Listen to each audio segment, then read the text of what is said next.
All right, welcome back. This is the Chapter 5 video going over microbial nutrition and growth. Bacteria, as we mentioned in one of the other videos, can be found on pretty much in any environment on the planet. Um, from the deep sea ocean, very high pressure, volcanic vents in the ocean, polar regions. So all of these organisms have limited environmental ranges in which they can grow. Some organisms, if you take them out of their normal environment, they're not able to grow in others. That's due to either a specific temperature range, pH range, um, nutrient requirements, or maybe even a host dependency. And when we talk about microbial growth, we're talking about an increase in the population of microbes. So therefore, reproduction results in growth. On solid media like tryptic soil agar, the result of microbial growth is a colony, um, and that is an aggregation of cells arising from one single parent cell. Um, Bacteria will grow at a certain rate, depending on their physical and chemical conditions. We refer to that amount of time it takes for the bacteria to grow and divide as the generation time or the doubling time. E. coli, for example, has a growth rate generation time of 20 minutes. And that's under optimal conditions. So that's the best conditions E. coli can grow 20 minutes. On the other hand, if the conditions aren't correct for E. coli, it can take up to 10 hours for one cell to divide into two. Mycobacterium, on the other spectrum, very slow growing organism. I like to say in general, Mycobacterium, it takes about 24 hours for that bacteria to grow and divide. But depending on the conditions, we say either between 16 to 48 hours. Um, so very, very slow growing organism compared to the fast 20-minute time of E. coli. So just to give you an example, if you start with 10 cells of a foodborne illness pathogen and potato salad, so at your 4th of July picnic, for example, sitting in a warm area for 4 hours, those 10 cells are capable of multiplying into more than 40,000 cells in 4 hours. So very, very fast. We measure microbial growth using what's called spectrophotometry. We'll use this instrument in the lab, but basically we can plot the absorbance or the turbidity of the cells over time. In all microbial growth, all organisms, we would have this predictable, what we call a microbial growth curve, beginning with a lag phase, then a log phase, stationary phase, and a death phase. So if you put bacteria into a test tube, basically those bacteria are going to take some time to acclimate. So we refer to that as the lag phase. So basically we don't have any growth until those organisms acclimate, acquire nutrients, and then they begin replicating exponentially. So with each generation time, the population doubles. Here at the top of the curve here, basically the number of nutrients are going to become limited, the space is limited, and we enter into the stationary phase. Eventually, the nutrients will all run out. There may be some toxins and things like that, waste products building up in that test tube, and the bacteria will begin to die. This number, the amount of cells never goes down to zero. There will basically be a bunch of dead bodies in that test tube. Some of those cells may still be viable. If we took a sample out of this test tube and put it in a new tube, we would have a new growth phase. So some of the nutrients required for growth, this would go for all organisms. We need these organisms, bacteria need these organisms in order to build their organic molecules for cell structures. So the most common nutrients are carbon, oxygen, nitrogen, which would be very important for growth. Some other elements required: phosphorus, magnesium, potassium, iodine, sulfur, and then some trace elements such as iron, iodine, and zinc. So looking at carbon, carbon is essential because it's the backbone element of our macromolecules. So it's needed in carbohydrates, which are also referred to as sugars, lipids, which are your fats, nucleic acids, which are your DNA and RNA, and amino acids, which are your proteins. So carbon's the backbone element of all those macromolecules. Not all organisms require oxygen. Typically, when we refer to oxygen requirements, we're thinking about whether or not they use it to transform energy and require it as an electron acceptor in their metabolism. So we have these different ways we can actually classify organisms regarding their oxygen requirements. So there's aerobes, obligate anaerobes, facultative anaerobes, aerotolerant, and microaerophiles. We can determine the oxygen requirements using this media called fluid thioglycolate. It's a media used to determine oxygen requirements. So looking at an obligate aerobes have an absolute requirement for oxygen.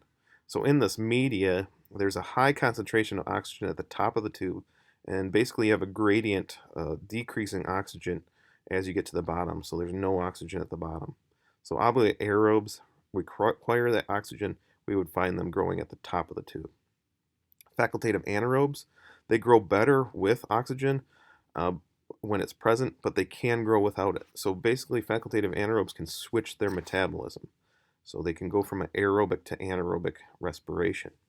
So facultative anaerobes will be found growing throughout the media, okay, with no oxygen at the bottom and with high oxygen at the top. This picture kind of demonstrates that with the size of these little red dots here. High growth at the top, smaller red dots at the bottom indicating a little bit of growth.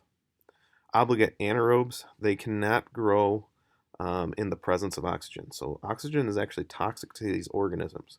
I'll explain that, how that occurs here in a moment. And then there's microaerophiles, which they have a specific requirement for oxygen.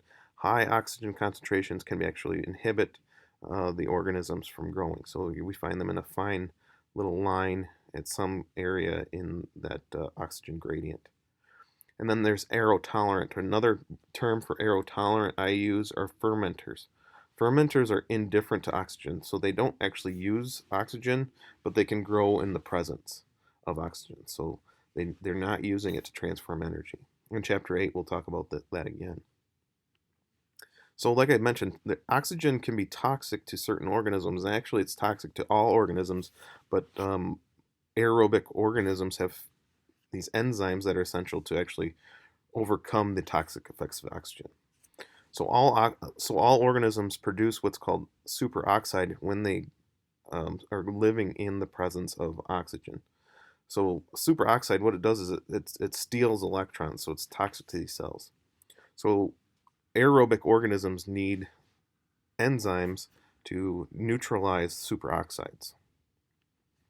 So organisms use this enzyme superoxide dismutase.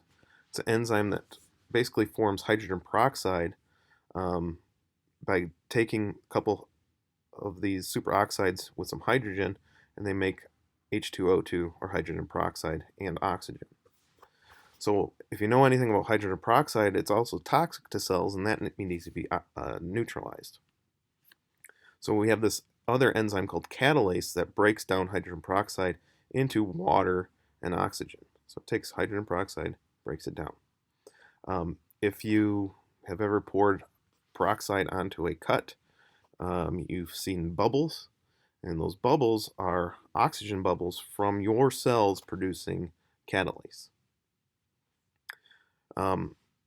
Obligate anaerobes lack those enzymes superoxide dismutase and catalase, so therefore oxygen is toxic to them and they cannot survive in the presence of oxygen.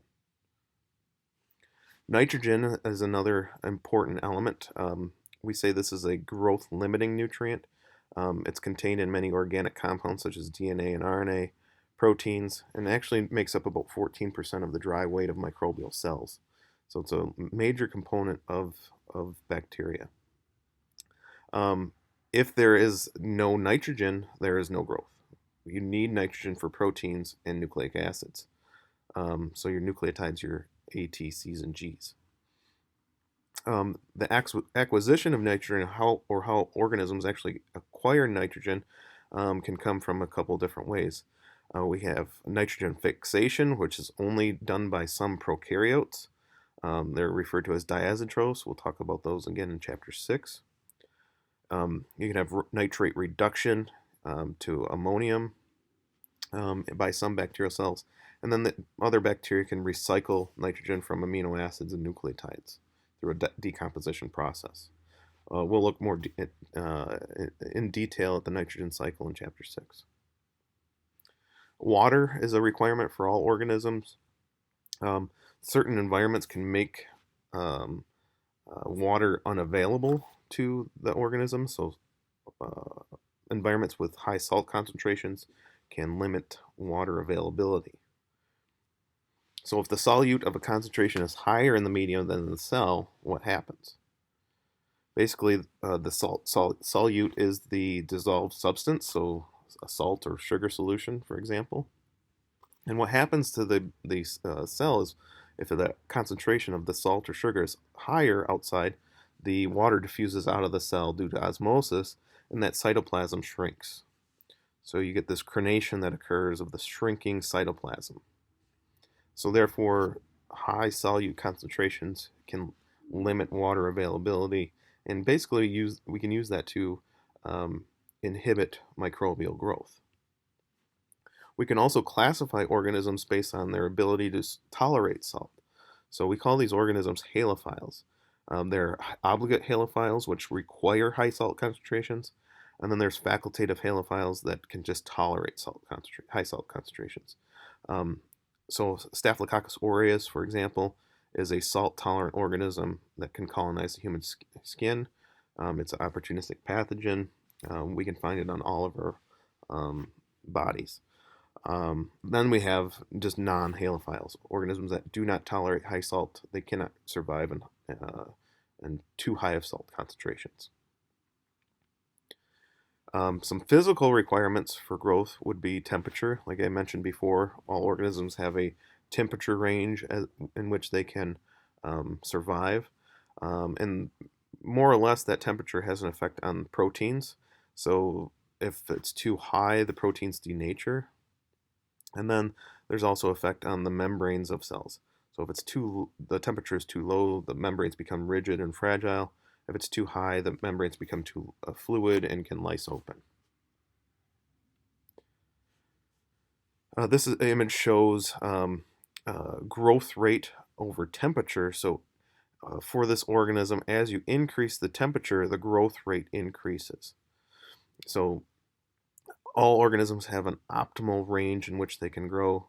So whatever the temperature this is for this organism, there is a growth range, and then quickly after you reach the peak, the growth rate drops and actually will then begin to kill the cells due to denaturing of those proteins. This bottom figure shows the same organism growing at 3 different temperatures. So 22 degrees, 30, 37. The amount of growth here indicates that 37 degrees Celsius is the optimal temperature range. You can still see growth at these other temperature ranges, but you get the best growth at 37. So we can classify organisms based on their temperature requirements. There are psychrophiles, which are cold-loving microbes. So they like from minus 5 degrees Celsius to 20 degrees Celsius. I like to say as a general rule here, the middle temperature is where you will find those organisms having their optimal range. So right around 10 degrees Celsius for psychrophiles. And it can vary based on the organism. But just as a general rule for this class, we'll say in the middle would be the optimal. Mesophiles, these are moderate temperature loving, 15 degrees Celsius to 45 degrees Celsius. So this is where you'd find your human pathogens within that range, the mesophiles. Thermophiles from 45 to 80 degrees, so these are heat loving. And then hyperthermophiles, which would be 70 degrees to up to 105 degrees Celsius. So here is another image showing the overlap that can occur when we do classify these organisms. Just another way to look at the growth rate over the temperature. So we always see these peaks, and at the top of those peaks, that's the best temperature. You get the best growth at that temperature. This is an example of a psychrophilic bacteria. This red staining here on this glacier is actually a psychrophile bacteria growing on that top of that surface of the glacier. Another physical requirement would be pH. So most bacteria like a neutral pH between 6.5 and 7.5. There are what are referred to as alkophiles, which grow above pH of 8.5, acidophiles below pH of 5.5, and very few organisms can grow below pH of 4, which is beneficial because we can, again, use that physical requirement, lower the pH of certain foods to prevent spoilage.